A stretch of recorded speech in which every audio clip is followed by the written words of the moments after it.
3, 2, 1, 0. Ignition.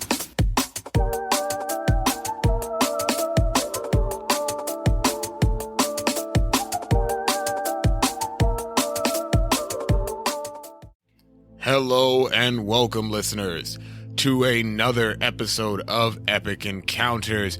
I'm your host and announcer, and I'm coming to you by myself this time as we discuss the battle between Storm of the X-Men versus Aang, the Avatar.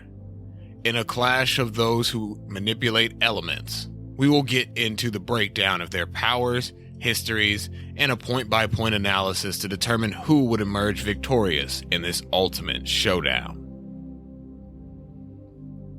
As per usual, we will be breaking down their abilities using the following categories: strength, speed, endurance, defense, destructive potential, intelligence, tactics, and X factor. And by the end, we will come up with the verdict of who would win in a best out of 100 set of battles. For this, we are going to start off with Storm.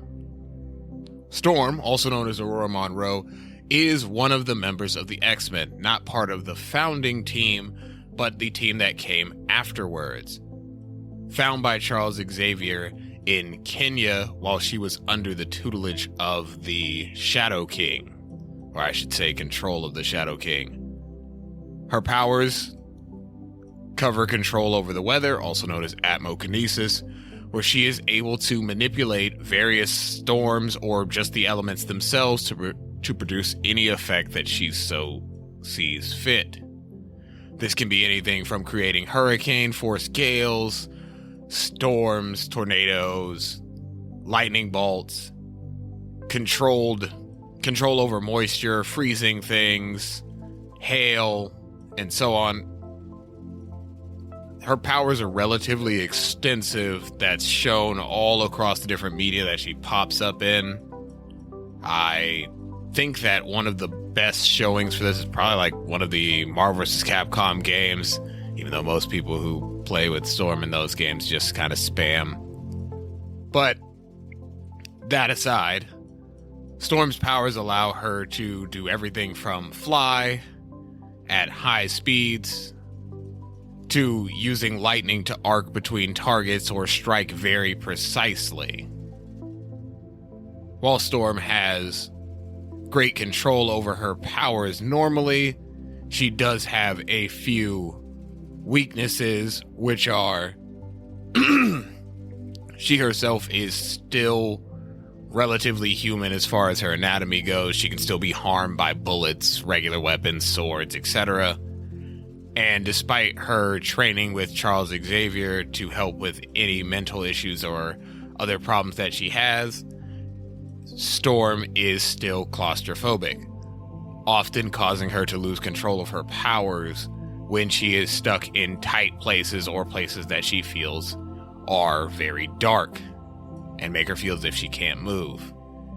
This is, at various points, actually exploited by enemies, especially those that have been able to control her mind, like the Shadow King. I think Arcade, one of the X-Men villains, has been able to build contraptions that lock her inside of areas that make her freak out or freeze completely. And then some other characters like Kid Omega, who have also been able to manipulate her psyche to the point where she has been rendered effectively defeated.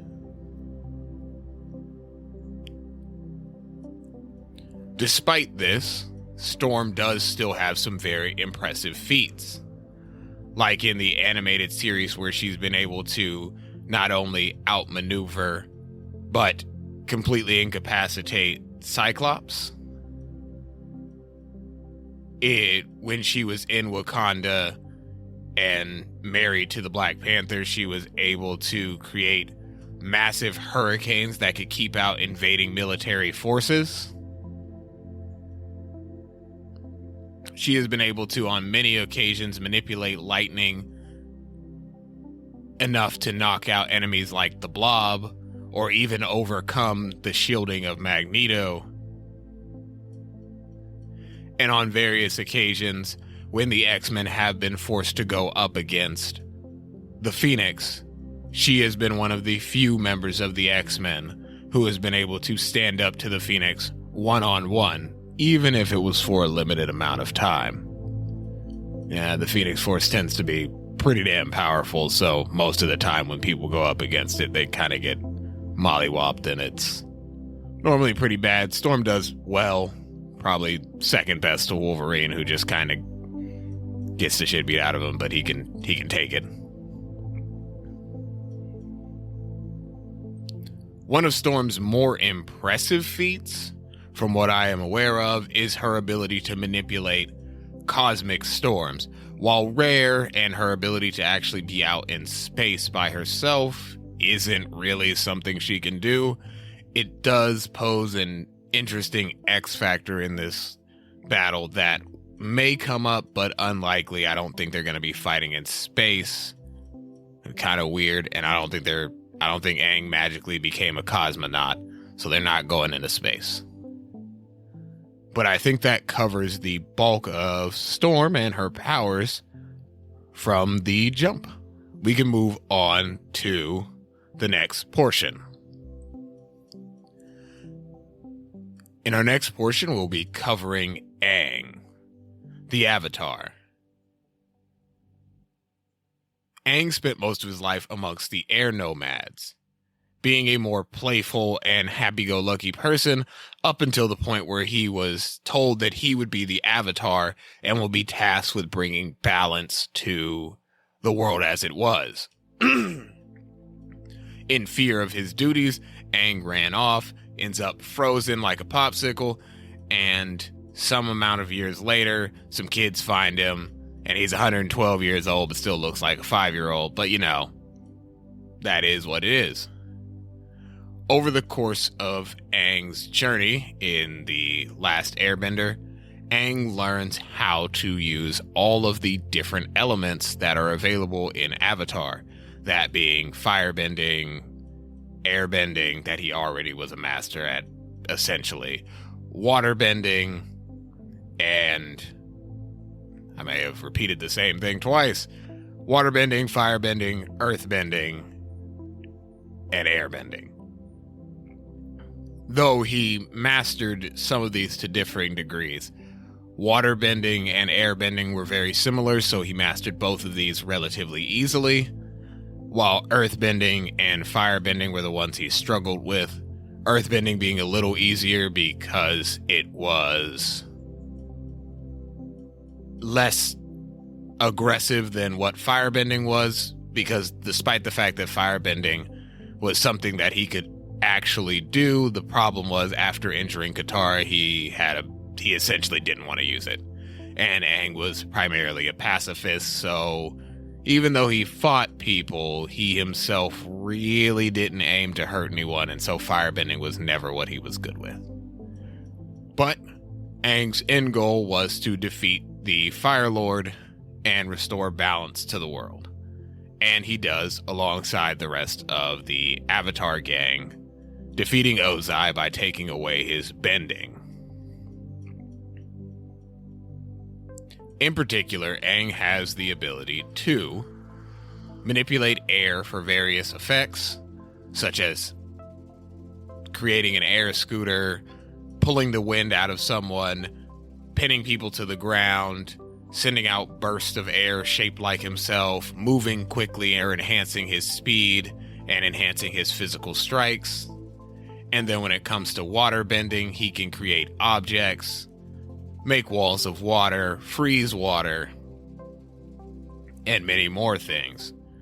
Earthbending has its many applications in Aang's case, where he can create pillars of earth, send out bolts of stone, send out boulders, create walls, create a sort of stone armor around himself, and many more things. And firebending is the one that he has the least feats for. I can't think of a single thing that he really can do impressively with fire. except for in the Avatar state, but we'll come back to that. So just put a pin in that. We'll come back around to it. But the only real impressive thing that Aang does with firebending is his ability to redirect lightning, which in of itself is very important for the fight as it is, but is only effective for a defensive measure, which fits in with Aang's fighting style. Going on from there, we will talk about the Avatar state. The Avatar state is an ability that is available to nearly all the avatars.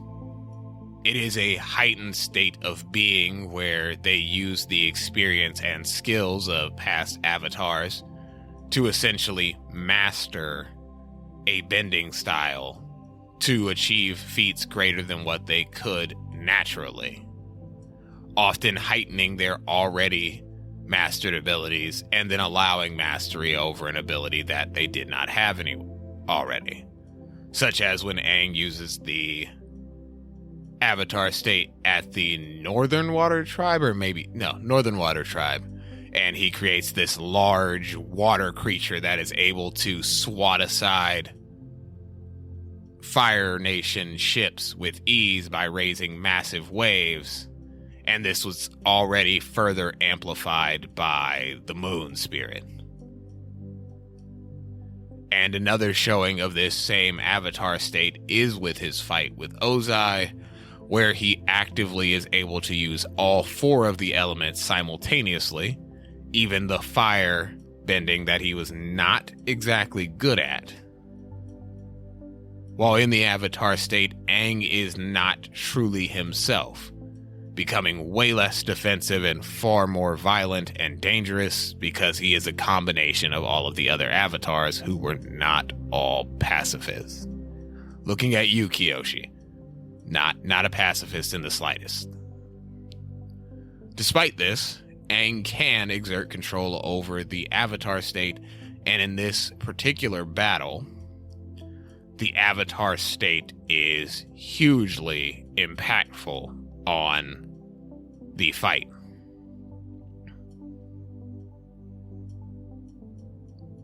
For Aang, likely his most impressive feat from the show, I think, comes from Season 1, Episode 12. That's not in the Avatar state, is when he's able to stop a volcanic eruption using earthbending and waterbending to prevent that natural disaster, which likely is his most impressive thing that you see him do outside of the Avatar state. I know there's another time where he carves out like some massive canyon with wind, but I can't really remember when it was from. But I do know that the volcanic part is likely along the lines of things that you see Kyoshi and other avatars do. Excluding Korra, because I don't want to talk about Korra.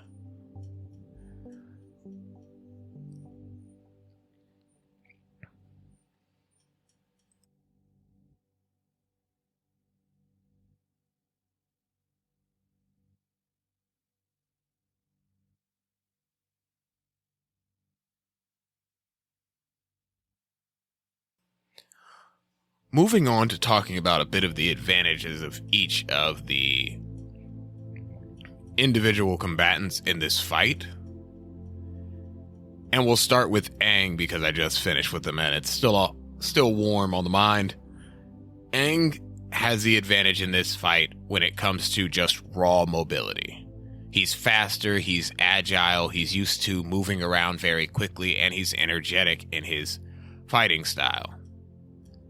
And the sheer versatility that his bending allows him gives him a diverse range of bending abilities. He can utilize them anywhere at any point. He can switch from earth bending to defend himself, or use air bending to deflect or move out of the way of attacks, especially for augmentation of his speed, and water bending if he were to need to manipulate attacks that he would receive, or even for minor healing that is shown that both Katara and himself, and then later in the Legend of Korra, still gonna ignore it for this fight, but in the Legend of Korra he's able to use that for healing in particular. The other thing that may be a major factor in this fight is Aang's ability to take away bending, or that energy bending ability. While it may not apply to Storm, given that her effects or powers are genetic, it seems to be that that's the same way for benders. You are born with the ability, not something you inherit or you gain from something outside. So it may be effective in this sense. Whether it matters or not, that's all up to chance. Lastly, Aang is incredibly filled with ingenuity and resourcefulness. He's very likely to come up with new ideas and new plans on the fly while fighting anyone, especially if his only option is to harm the other person. He will look for other options to win the fight.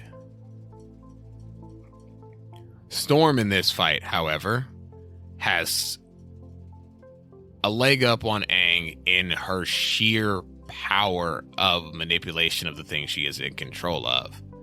Storm's powers are not limited to just being able to manipulate storms locally, but she can expand her powers over very wide ranges and apply her powers in huge effects, going anywhere from being able to freeze cities with sub-zero temperatures and causing massive ice storms that can span states. And when her powers are completely out of control, it can be a truly world-ending threat when it's brought to that level, but control tends to be what's lost in that.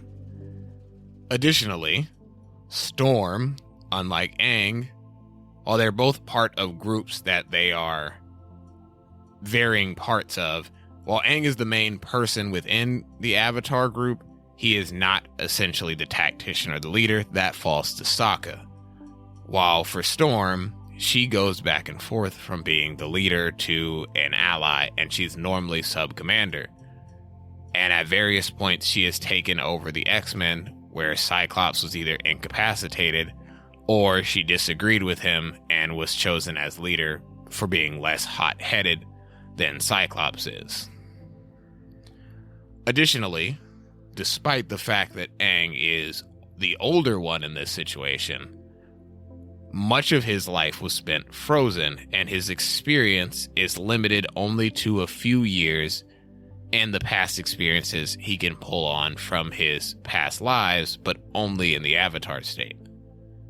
While Storm has been trained quite extensively and often on how to use her powers, control her powers, her emotions, and everything from fighting to tactics to even law, Storm is far more experienced and has far more training due to the resources available to the X-Men in general, and especially Charles Xavier's teachings.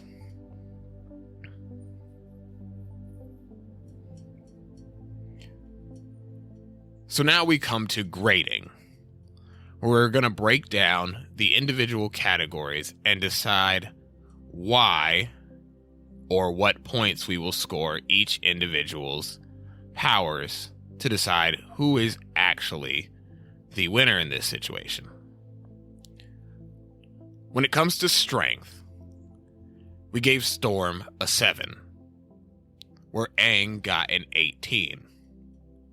It is shown over the course of the Avatar: The Last Airbender show that Aang can carry rather large objects, especially when being trained by Toph. He has to carry large stones or move large objects, and he's shown this strength pretty consistently.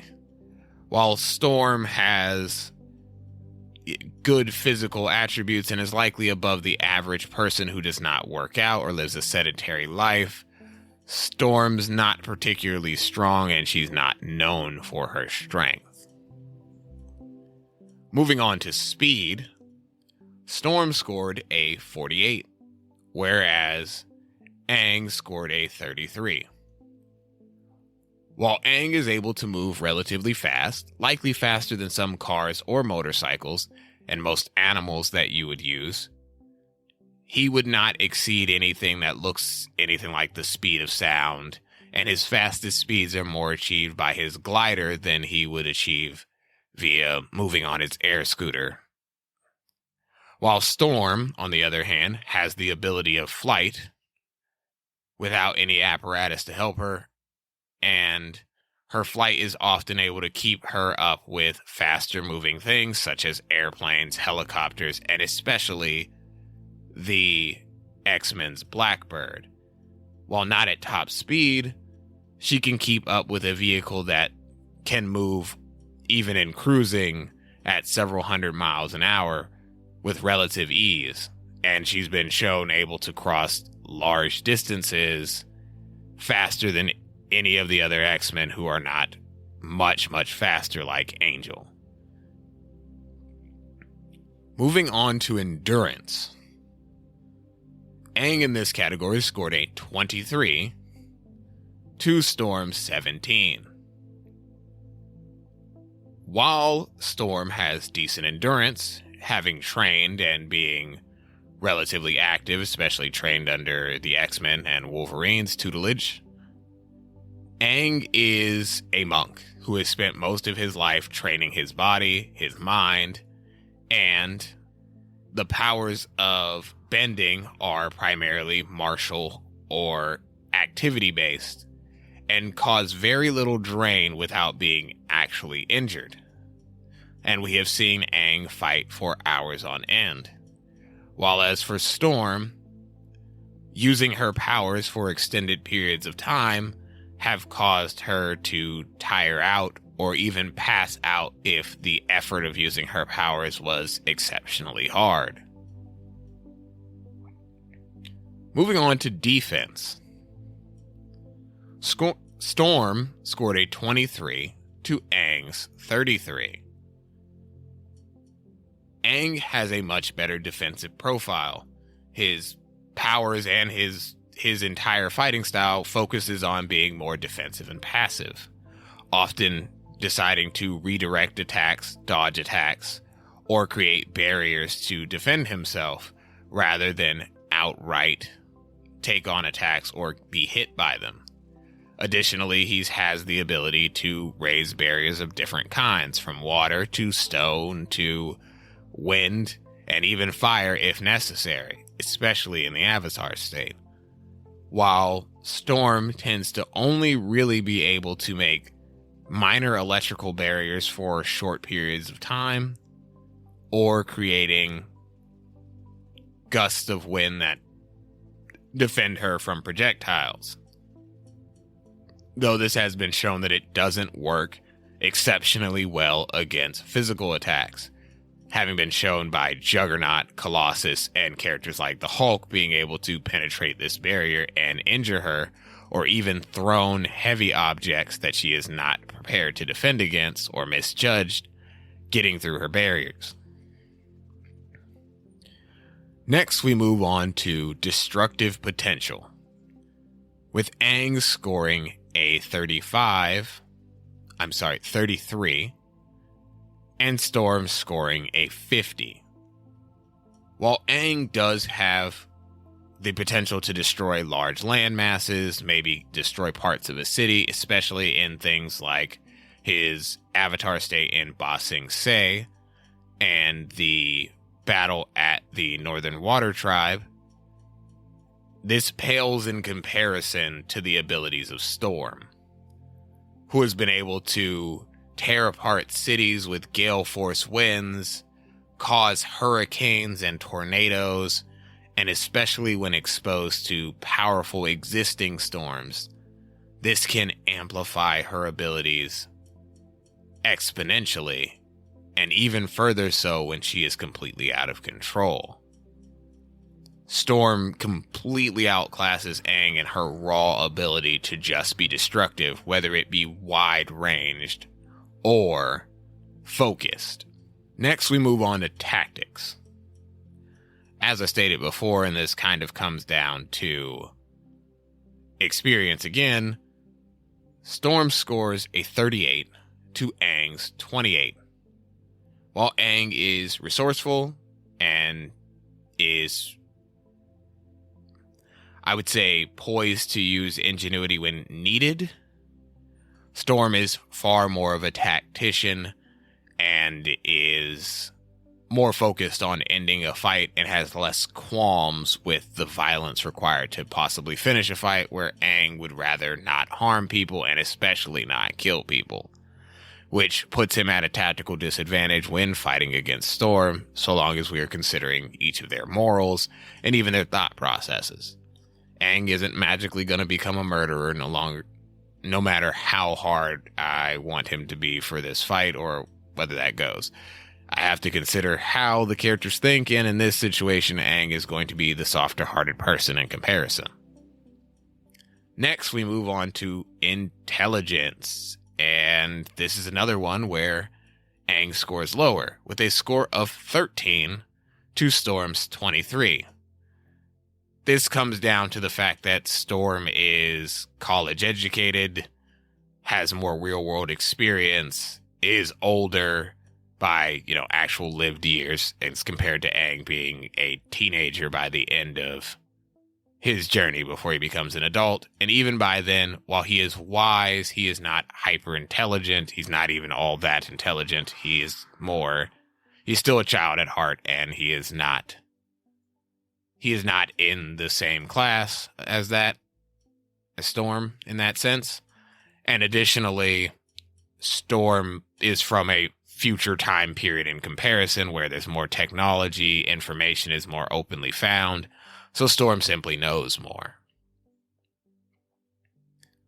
Lastly, we move on to X factors. And in this situation, we gave Storm a 25 to Aang's 45. While while Storm has the ability to possibly increase her power significantly if she is pushed into a corner and freaks out, or were to have an existing Storm to help her out, this pales in comparison to the boost that Aang receives from the Avatar state, whether entered inadvertently or willingly. The Avatar state gives Aang much greater control, much greater versatility, and much greater destructive potential that allows him to sort of close the gap in power, in a sense, to Storm. While Storm does not have to close that gap, she does not have so much of an advantage granted by her losing control. And in fact, she is better off while still having control and using her greater destructive power, while Aang needs the Avatar state to really bridge the gap here. With that being said, we come down to the score totals for the two characters, with Storm scoring a 236 and Aang scoring 226.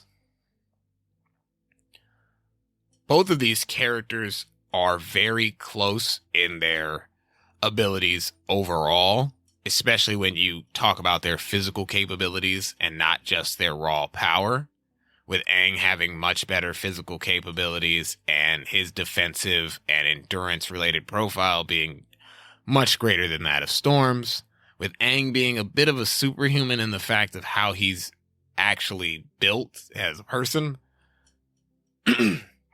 with Storm being more a human with godlike powers. And that kind of sets the two apart here. And because of this, just in comparing the two and thinking about how this will go down, no matter the situation or the place, Storm has the ability to injure Aang much easier than Aang has the ability to injure Storm. Storm can throw down bolts of lightning, cause hurricanes, and much of her powers are equivalent or greater than Aang's, even in the Avatar state. And while Aang has the physical upper hand if it were to come down to physical blows, he can lift probably somewhere in the range of several hundred pounds with relative ease, And in the Avatar state, he can do more than that. Storm's raw power comes more from her atmokinesis. She can rain hail down, freeze things instantly. And while Aang can divert lightning with his powers, can he divert it 4 or 5 times over and over again? Because in comparison to the lightning that is shown in The Last Airbender, Storm's lightning is fast. Truly fast, unlike what's seen in The Last Airbender, where everyone who wants to throw lightning at you has to telegraph their attack significantly. And even when Aang redirected lightning from Ozai, this was a task. And he has been caught off guard with not being prepared for it by people like Azula before, and it nearly killed him. So with that being said, if we were to run this fight 100 times, over and over, I would give this fight to Storm 70% of the time out of 100, with Aang winning 30% of the time. The real problem is that Aang has no real way to bridge the gap in power between the two. I actually believe that some of the other people from the show would have a much easier time with Storm, particularly from the Legend of Korra, where the power level kind of went up significantly beyond what was shown in Avatar: The Last Airbender, and then the level of skill and power went up significantly. So someone like Korra as the Avatar may have done a much better job against Storm, but let's be honest, The Legend of Korra was bad, so I won't be talking about it unless somebody really wants me to. With that being said, we thank you for joining us for another episode of Epic Encounters, and we hope to see you next time. If you're looking for more content, make sure to check us out on YouTube at Epic Encounters and follow us on Twitter for memes and trailers for our other things. And if you're really interested in what we make and you want to support us, go ahead and check us out on Patreon and help us make better content all the time. Additionally, check out the YouTube channel for the longer form essay content that's not exactly the versus debates that we have on here. With that being said, until next time, have a good day.